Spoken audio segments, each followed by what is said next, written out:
No Band Cidade, a gente tem também a preocupação de tratar de assuntos relacionados à sua saúde e à saúde preventiva, tá? O doutor Rodrigo Bastos, ele é proctologista. O assunto de hoje é sobre a questão de gases intestinais e constipação intestinal. O que isso pode ocasionar, mas como também você pode agir preventivamente para não passar por problemas desse gênero. É o nosso quadro Falando em Saúde.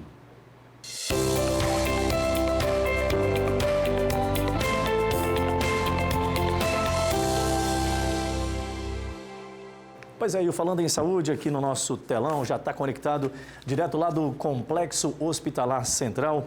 O doutor Rodrigo Bastos está conosco, proctologista. O doutor, tudo bem? Muito boa tarde. Essa questão da constipação e dos gases intestinais, ele está diretamente relacionado à alimentação ou tem outros problemas que podem desenvolver essas patologias, digamos assim, doutor? Boa tarde, Dilson. Boa tarde a todos. Muito bom estar aqui mais uma vez. É uma pergunta muito boa, exatamente. A constipação intestinal, ela não está relacionada somente à alimentação, tem relação também. Mas é importante a gente saber que constipação é um sintoma de alguma doença, né? Nós temos alguns tipos de constipação e muitos desses tipos não estão relacionados somente à alimentação. E aproveitando aqui para poder falar assim, o que é ser constipado, né? É a qualidade das fezes com fezes ressecadas, aquela dificuldade para ir ao banheiro, para evacuar, aquela sensação de evacuação incompleta. Tem gente, por exemplo, que vai ao banheiro todo dia, só que sai do banheiro com aquela sensação de que não conseguiu esvaziar totalmente, né? Então, não é a frequência que a gente avalia, se eu vou todo dia, se eu vou uma vez a cada 2 dias, é a qualidade das fezes, fezes pastosas, fezes que não têm dificuldade para sair. E além dessas doenças que a gente, né, o especialista, consegue detectar em quem tem a constipação, a prisão de ventre, nós temos sim a parte alimentar que contribui. Doutor, essa questão do estado de constipação do indivíduo, isso afeta também o comportamento psicológico da pessoa ou não? Porque parece que, pelo menos reza a lenda, né?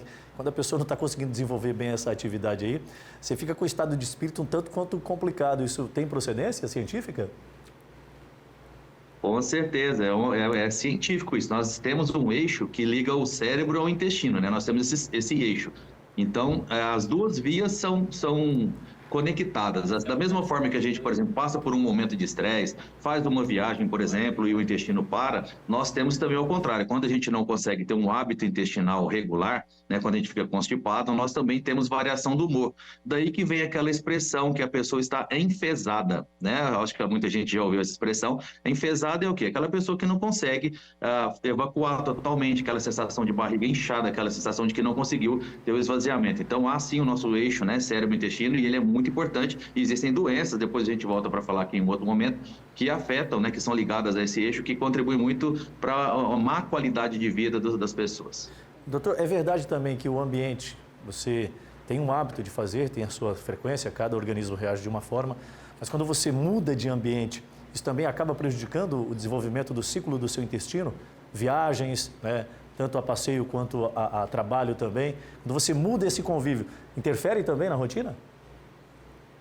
Exatamente, justamente por causa desse eixo, né, cérebro-intestino. Quando você muda de ambiente, né, o seu cérebro detecta que você está em outro tipo de ambiente, você não está no seu banheiro, você não está na sua casa, e isso acaba bloqueando ali a questão intestinal também, interferindo de várias formas. Pode interferir tanto da forma constipação, como pode interferir de forma diarreica também, né? Então, essa mudança de ambiente, mudança de humor, algum estresse acontece na nossa vida, algum momento de ansiedade, tudo isso afeta o nosso intestino. Inclusive, né, mas num outro momento a gente vai falar, existe uma patologia que se chama síndrome do intestino irritável, que está intimamente ligada com o nosso humor, com a nossa parte psicológica.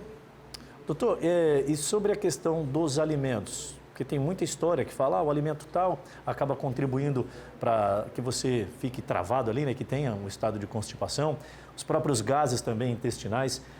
Quais são os que são mais agudos, né, que provocam mais esse tipo de situação, e o que também pode ser consumido para melhorar isso, para prevenir?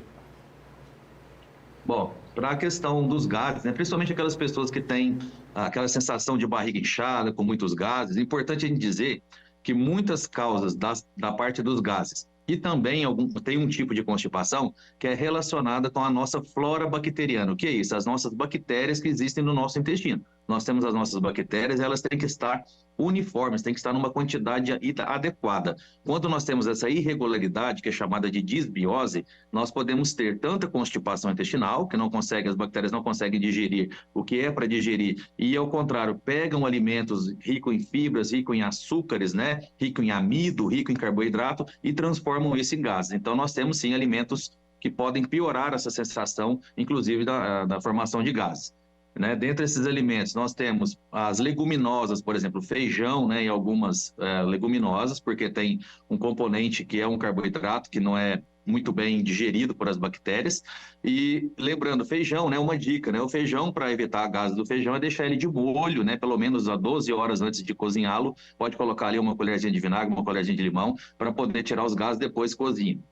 Couve-flor, brócolis, repolho, são ricos em enxofre, né? Então também tem essa questão dos gases, as batata doce, as massas, né? Que tem o amido, que também não é bem digerido pelas nossas bactérias, a lactose, né? Refrigerantes pelo conteúdo de açúcar também, dos gases, né? Chiclete adoçante, tem um sorbitol, tem um xilitol, que é um tipo de açúcar que também não é muito tolerado pelas nossas bactérias.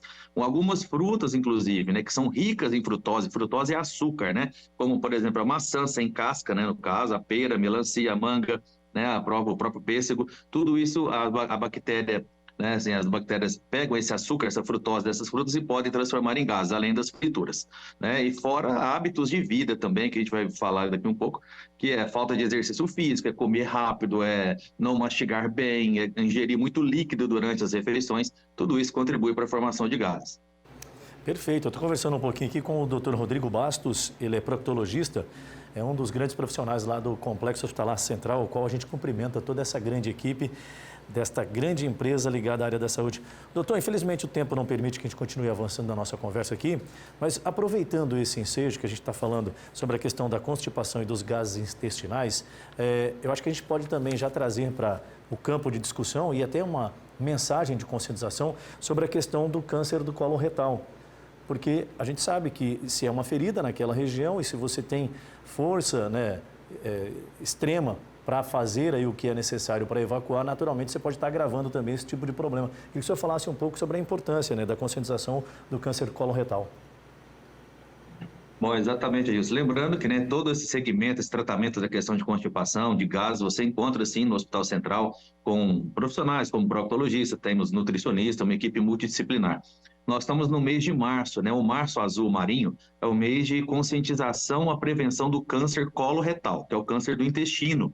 O que mais é importante, a gente sabe que a gente precisa prevenir esse câncer, né? Além da alimentação balanceada, evitar coisa defumada, alimentos processados, frituras, enfim, nós temos que fazer a prevenção. Como é que é a prevenção do câncer de intestino? Que é um câncer silencioso. Quando ele aparece, ele já está no estágio bem desenvolvido. Então, pessoas, homens e mulheres, mesmo não sentindo nada, tá? Com 45 anos, tem que fazer o rastreio. Então, um exame de fezes, que se chama sangue oculto nas fezes, ou até mesmo, se já tiver caso de câncer na família, por exemplo, já fazer a sua colonoscopia, que é aquela endoscopia que faz pela via retal para poder ver todo o intestino, ver se tem algum tipo de câncer ou de pré-câncer ali, para poder prevenir. Então, a prevenção sempre é o melhor remédio, e o câncer coloretal, a gente está vendo aí alguns artistas, né, que foram acometidos, a Preta Gil, entre outros aí, com câncer coloretal, que quando descobriram já estavam no estágio mais avançado. Então, o tratamento é mais agressivo. Então, fica aí a conscientização do Março Azul, fazer sua prevenção, 45 anos, procurar o especialista e já fazer o seu rastreio para evitar,